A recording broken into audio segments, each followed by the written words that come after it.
like, yeah. It's going to be a good service. It's been great. I don't know if you've realized this, but we are 10 days out from Christmas. Yeah. Has anyone already sorted all their Christmas shopping? You've done it all? Yeah, yeah. Hands up if you're like me and you prefer to leave it to the last moment. You work better under pressure. Yeah. just a little bit further. All right. Some people call that unorganized, but I feel like I'm so organized. All I need is the last hour. All right. That's all I need. I'm efficient. But if you haven't sorted out your shopping, like I was just reminded of this last night. We did our little breakup with our youth team, and there was a gift that kind of re-traumatized me, right? Because they unwrapped it, and it was a Lynx pack. You know, there's a list of things that are just, when you get them, you just know, oh, there's minimal effort. Like, have you ever gotten scorched almonds? Yeah, scorched almonds or a box of, like, favorites or socks. Sounding a lot really ungrateful, eh? But if you haven't figured out Christmas shopping, then just get creative if you need ideas, eh? If you haven't figured out what to get people, maybe you could like cough and sneeze into a box, you know, and give people like a day off work. It's an idea. Or if any of you come from families like mine, you know, you have a cupboard or a shelf, just stacks of, you collect all the newspapers, right? No? So I do. Well, just go to the next door neighbor and steal from their recycling bin. Just wrap up like a whole bunch of newspaper and just write on it, paper mache kit. Yeah. Just add water. Yeah. Or you could, another idea is you could steal, if you want to give someone a gift, steal their shoes or something that they care about and then hide it, right? But then create like a treasure map for them to find it. Yeah, so you've given them like an adventure and their shoes back, which is helpful. I'm not really good at gift giving, so talk to someone who actually knows how to give gifts. But, man, I've been really looking forward to sharing this morning. For me, this kind of time where we just reflect on Jesus, we should be doing that. It's really cool just to go, man, Jesus, that you came down to this world in human form for us, right? And one thing about me, if you don't know me, my name's Paula, by the way. Hello. Yeah. One thing about me growing up, I've always been fascinated with words. I've just always had a fascination with words. So I love speaking. I've always talked in class. My primary school actually was pretty cool. I went to a really poor primary school. Like, none of the families really had money. That's what being poor is. But we, at the end of every term, our school would get rid of books from the library, right? And so they would invite kids to come and take books from the library, which was pretty good. But I was always unorganized, and so I'd get there late, and all that was left was like the school journals. I had a whole shelf of the Britannica. I grew up reading the Britannica. But I've just always been fascinated with words, and especially like phrases. I'd love going into words and looking up words, common phrases, and figuring out where the origins are. So maybe some of you know some of these phrases, but like they've got funny like origins. So this one, don't throw the baby out with the bathwater. You've heard of that? So apparently in the 1800s, I'll just put a pause there so you sound like an expert. But in the 1800s, they used to like bathe as a household, not all at once. Like that'd be kind of weird. It still is weird, but they'd use only one lot of bath water, right? And so the lords of the household would go first, then the men, and then the women, and then the children, and the very last was the babies. And so often, by the time we got to the very end, the dirty was so murky that often people would forget the babies were in there. And so that's where the phrase came from. So when you emptied out the bath, it would be like, oh, hey, John. Don't throw the baby out with the bathwater. This one I found really interesting too. Give them the cold shoulder. You've heard of that phrase? Yeah. So this one is like, if you had guests over to your house, you would make them feel welcome by giving them a hot meal.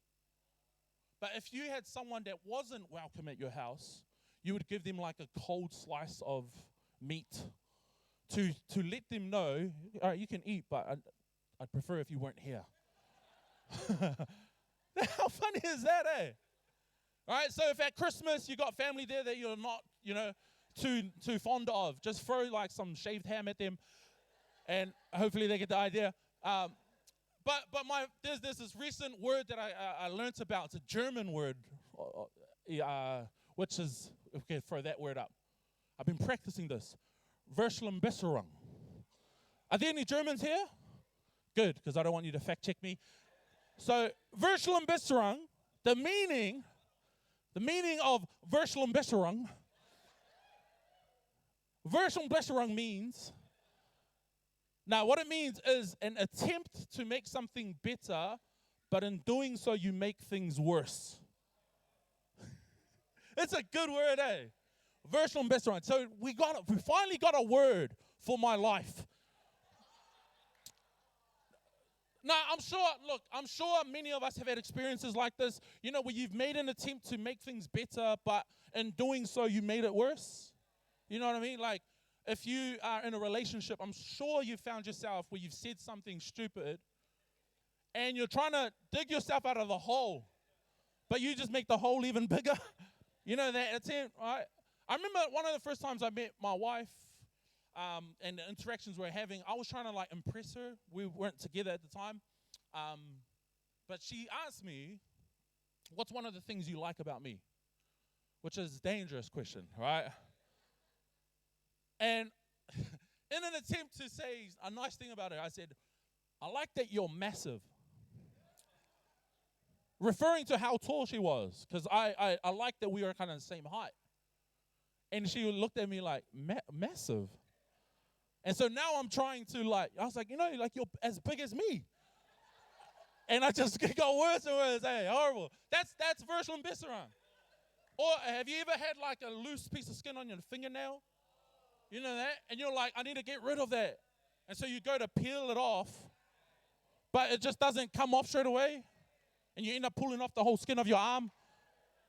That's Verschlimmbesserung. Actually, I've had a lot of kind of funny experiences with this. There was this one time, me and a group of friends, there's 4 of us, right? We're walking through this park in Manurewa, and we're going through this park, but this part of the park that we went through was just all dried grass, right? And we walk through, it just goes, and so we're having fun kind of creating tracks, and one of my friends was like, hey, have you guys ever seen dry grass burn? And, we pulled out a lighter because it was Guy Fawkes, so that's why we had lighters. And we all kind of just stood there and we're like, oh, should we try it? And so we bent down, and my mate, let's just call him Bruce, because that's his name. His name's Bruce. But he bent down and he lit on fire, right? And it just started small. It was kind of starting to expand. And we would have looked stupid, eh? A bunch of cavemen just oh. But once it got to a decent size, we put it out, looked at each other, that was cool, eh? Yeah.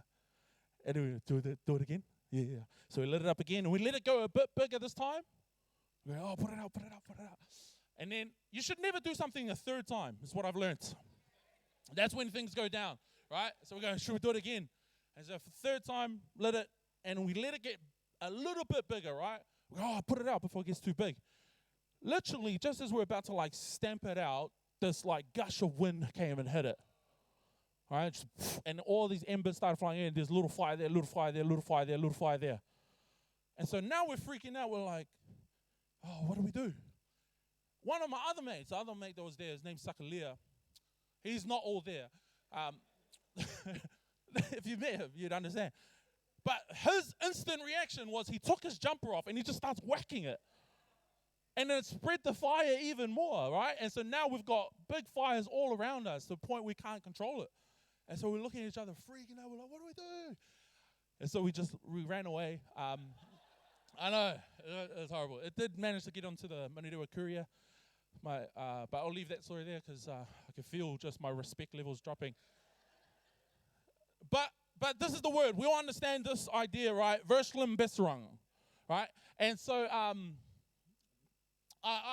find that this is an interesting kind of human condition, that our attempts to make things better often make things a bit worse, right? Our attempts to improve a situation or improve our lifestyle can often lead us down a path that is more unideal than when we started off. And this goes right back. One of the very first stories in the Bible, Adam and Eve, which we're very familiar with. I'll tell this in my own way because I grew up in a church and I never liked listening to Bible stories. And so I like to use pictures anyway. But the Bible starts off saying that there was this beautiful garden. Paradise, they described it as. That's the best I could do. So God is there in the start.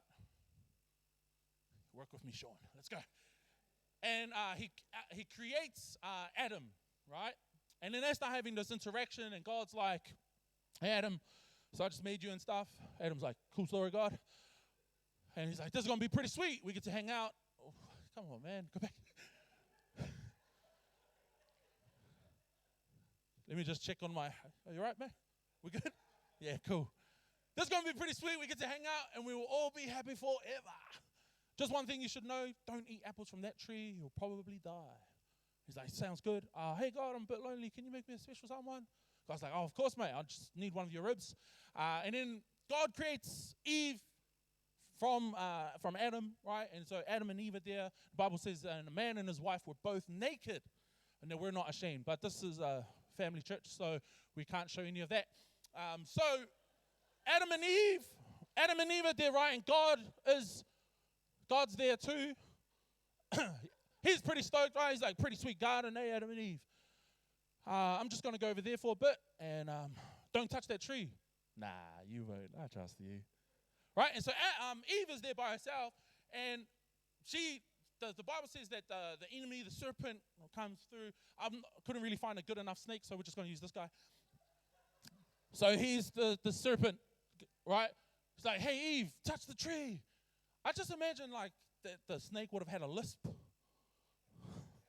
It just would have been fitting, right? Hey, Eve, touch the tree, you'll be awesome. She's like, nah, I probably shouldn't, eh? He's like, do it. Everyone else is doing it. There are no other people. Oh, yeah. Do it. The fruit is delicious. God said not to. He said we will die.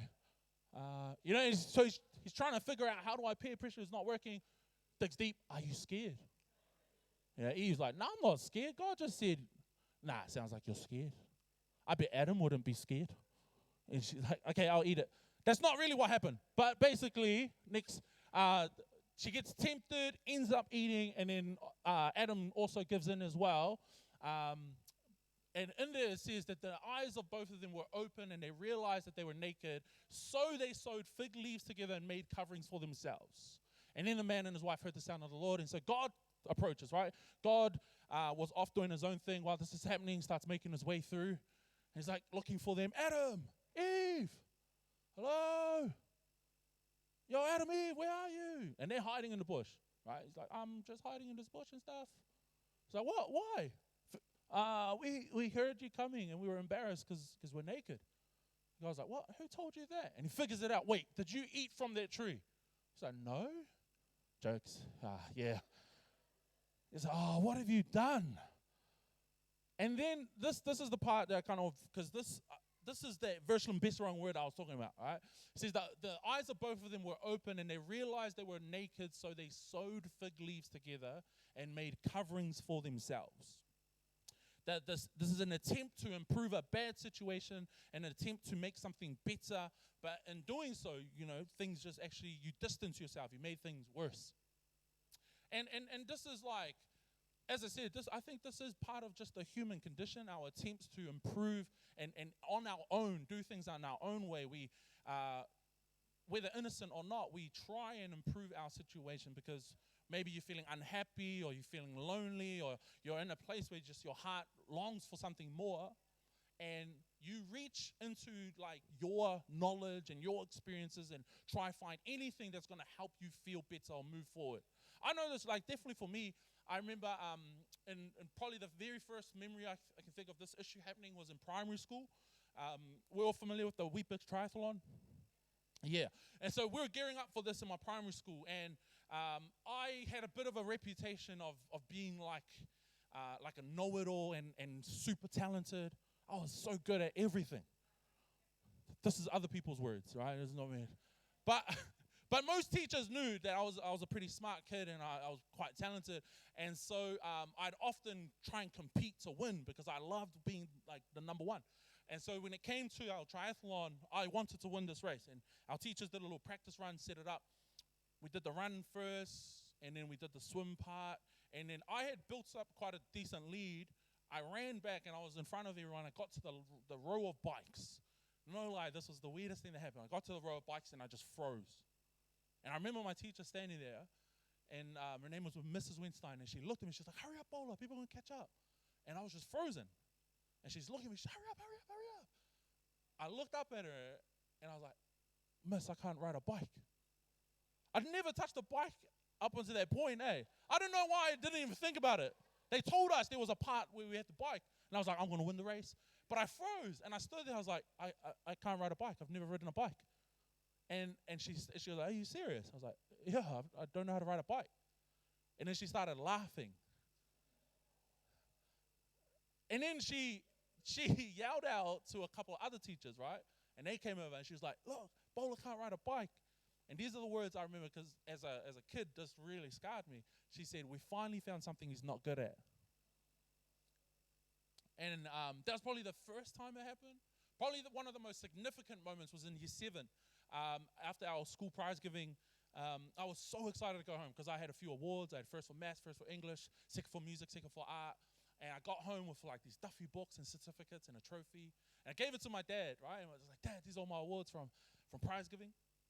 And he was going through. He was like, oh, yeah, first for maths, first for English, second for music, second for art. And he looks at me, he only has one thing to say. He just looks at me and he says, why didn't you come first in those other subjects? And something about all these different experiences, interactions, kind of led me to believe that unless I was number one, I'm worthless. That my value was in how well I performed. And so because of that, man, I can remember like this big hole in my heart, and I just made any attempts to try and fix that myself, right? And so I focused. I tried to come number one every time, and so I did pretty well in year 9, year 10, and then I got to like the senior years, and this is when I started like not coming first a lot in a lot of my subjects. And so I switched gears again because I just hated that feeling of not coming first, and so I thought, okay, I'll be smart. I came up with a pretty smart plan. I decided, just never try. Just stop trying. And that's literally what I did. I would stop turning up to classes. I'd pretend I didn't care. I didn't finish exams. So at least I had some sort of defense to kind of fix myself, protect my heart when people were like, oh, why didn't you come first? Oh, why didn't you get an excellence? Or like, oh, I didn't really try. Oh, I wasn't even there, class. But even though I made all these like feeble attempts at trying to make myself feel better from those experiences that I had, it never worked. I'd still often feel even more like a failure. I'd still feel like I've let down people, disappointed people. There's these holes in our hearts, these gaps that when we try and fix them ourselves, often we go further and further from the actual solution, right? We make these attempts to improve a situation, but in doing so, we make it actually worse. I remember in year 10, it was year 10, another kind of like big hole in my heart happened. And the relationship between me and my dad up until that point wasn't that great anyway. But I was at school and I got a message from the office saying, oh, there's a phone call for you at the office. So I went, and it was my mum, and she was just crying, weeping on the phone. She said, come home, Paula, come home. And so when I went back home, I saw my brothers and sisters were there too, knew something was up. And my mum tells me from that day on that my dad had been sent to prison for a number of years. And I don't know, it was just at that point, that I felt like abandoned, pretty much. That's probably the word. Yeah, because you need to understand, as tough as my relationship with my dad was, my dad growing up was my hero, Like, I thought he was Superman. I was that classic kid at school. You know, everyone has these dad battles. You say anything about your dad, I'd beat you. My dad's so smart. My dad's smarter than your dad. My dad's so strong, and my dad will smash your dad. I just thought my dad was the man. And so up until this point, we get there, and my view of my dad went from being my hero to this guy that has abandoned me and everyone that I cared about. Again, this big hole, and again, I tried to fix that and find anything that would make that hole, close that gap, make me feel like everything was okay. But it just got worse. My biggest strategy was to distance myself from people. If I can keep everyone at a distance, you won't let me down by leaving like my dad did. If I can just keep you, I wouldn't let people get in, wouldn't let you get to know me. I'd keep a very surface type of relationship with people, thinking that if you didn't get involved in my life, you wouldn't have the opportunity to disappoint me. But by doing that, because I kept everyone distant, I felt lonelier than ever. We make these attempts to fix our situations, and in doing so, we make it far worse. And there's a pretty ruthless the scripture, if you could check that up, in Galatians 5. If you're ever feeling like a slap in the face, just read Galatians 5:19. But this is the Message version, and it says this: it's obvious what kind of life develops out of trying to get your own way all the time, but trying to do it your way, trying to fix things in your own strategies and whatnot. This is the kind of life that you'll get. Repetitive, loveless, cheap sex. A stinking accumulation of mental and emotional garbage. Frenzied and joyless grabs at happiness. Trinket gods, magic show religion, paranoid loneliness, cutthroat competition. All-consuming yet never satisfied wants. A brutal temper. An impotence to love or be loved. Divided homes and divided lives. Small-minded and lopsided pursuits. The vicious habit of depersonalizing everyone into a rival. Uncontrolled and uncontrollable addictions. Ugly parodies of community. I could go on. I'm glad he didn't go on, because I'm this is ugly, eh? But that's a pretty fair description of life sometimes. Straight away for me when I read that, ugly parodies of community, where you can be surrounded by people but still feel alone. Where you can be part of a church community and still feel like no one knows you, accepts you. An impotence to love or be loved. That was me. Keep everyone distant. I struggled to build relationship and keep people, just trying to protect myself. This is the life that we get. That version of best around when we try and make things happen or fix those, try and work it out ourselves, just as Adam and Eve did. Where they're in a situation that wasn't good, and they thought, we can sort this out. We can do this ourselves. And it was only until I came to a kind of night like this, a service like this. It was a youth event where I was introduced to the person of Jesus, and I was introduced to the idea, an alternate story, that you're not lonely, that you're not insignificant. It was only at this point that everything started to change for me, where I stopped trying to work it out for myself and go, cool, all right, so there's this God that sent his only son and paid a massive price for me.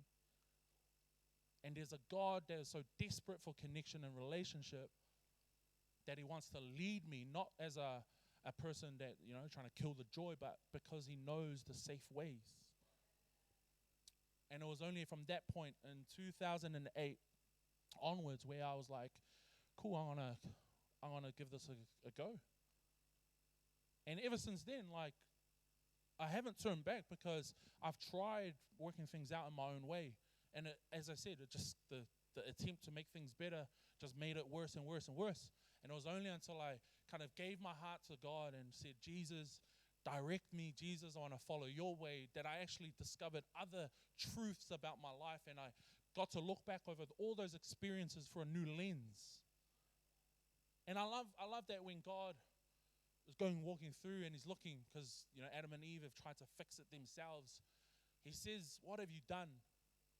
And I guess you could interpret that as the angry God, disappointed in you.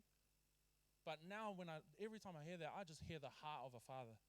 He's so gutted Because he knows, man, you're trying. I know you're hurting. I know you're lonely. I know you're distant, and I know you want things to improve. But if you would just trust me, I can help you. And so Galatians 5:19 is a bit of a slap in the face. But the next part, I love this. It says, this is the life that God wants. When he says, what have you done? Is because this is the life he imagines for you. What happens when we live God's way? He brings gifts into our lives much the same way that fruit appears in an orchard. Things like affection for others, exuberance about life, serenity. We develop a willingness to stick with things, a sense of compassion in the heart, a conviction that basic holiness permeates things and people. We find ourselves involved in loyal commitments, not needing to force our way in life, able to marshal and direct our energies wisely.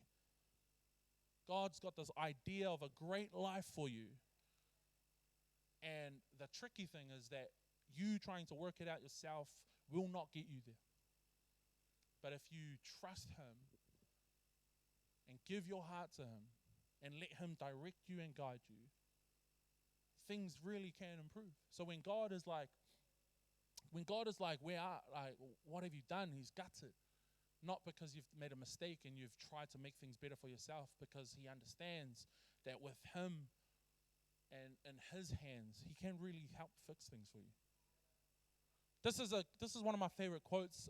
One of my a Christian counselor up in Auckland said this to me, and it's really, really awesome. He says, we find the comfort of God when we search for his perspective and choose to agree with it. And this has been my journey thus far.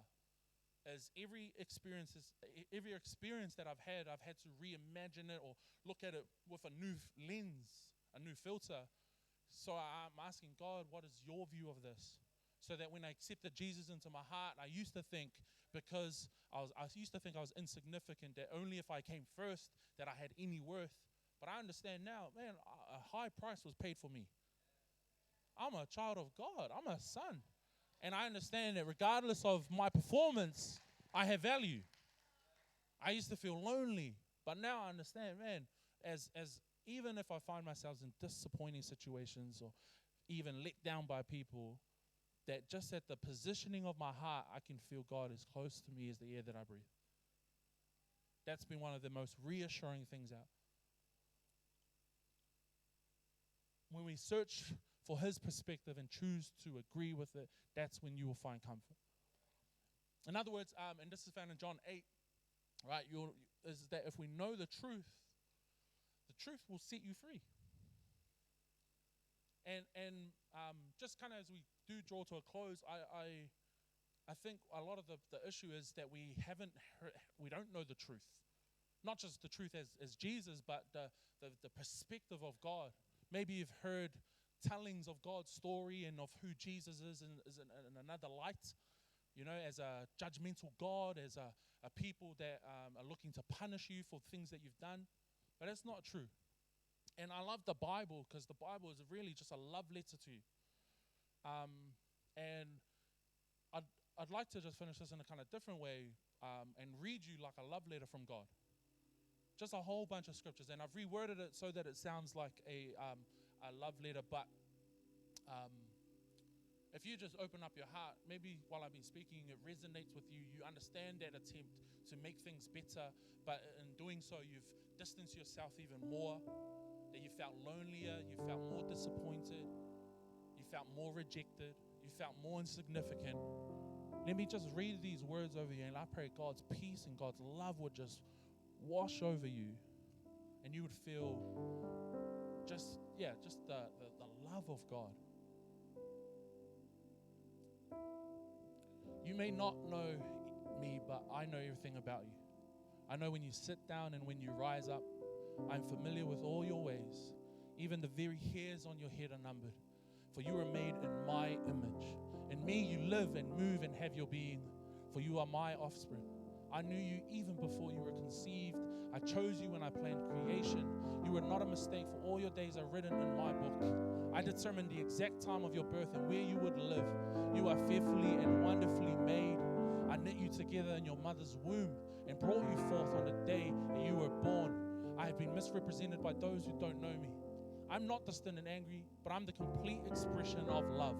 And it is my desire to lavish my love on you, Simply because you are my child and I am your father, I offer you more than your earthly father ever could. For I am the perfect father. Every good gift that you receive comes from my hand. For I am your provider and I meet all of your needs. My plan for your future has always been filled with hope because I love you with an everlasting love. My thoughts towards you are countless as the sand on the seashore, and I rejoice over you with singing. I will never stop doing good to you, for you are my treasured possession. I desire to establish you with all my heart and all my soul, and I want to show you great and marvelous things. If you seek me with all your heart, you'll find me. Delight in me, and I'll give you the desires of your heart, for it is I who gave you those desires. I'm able to do more for you than you could possibly imagine, for I'm your greatest encourager. I'm also the Father who comforts you in all of your troubles. When you are brokenhearted, I'm close to you. As a shepherd carries a lamb, I've carried you close to my heart. And one day I'll wipe away every tear from your eyes, and I'll take away all the pain you've suffered on this earth. I'm your Father, and I love you even as I love my Son, Jesus. For in Jesus, my love for you is revealed. He is the exact representation of my being. He came to demonstrate that I'm for you, not against you, and to tell you that I'm not counting your sins. Jesus died so that you and I could be reconciled. His death was the ultimate expression of my love for you. I gave up everything that I loved that I might gain your love. And if you receive the gift of my Son Jesus, you receive me. And nothing will separate you from my love again. Come home and I'll throw the biggest party heaven has ever seen. And I've always been Father and will always be Father. My question is, will you be my child? When we try and do things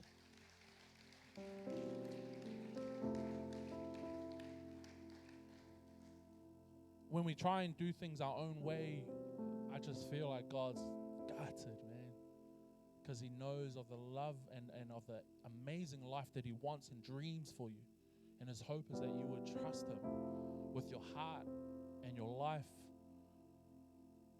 so that he can help you to live that life and close those gaps and fill those voids in your heart and help you to reimagine all of those bad experiences, tough experiences. You'd look at it in a different light. And I just want to invite everyone to stand.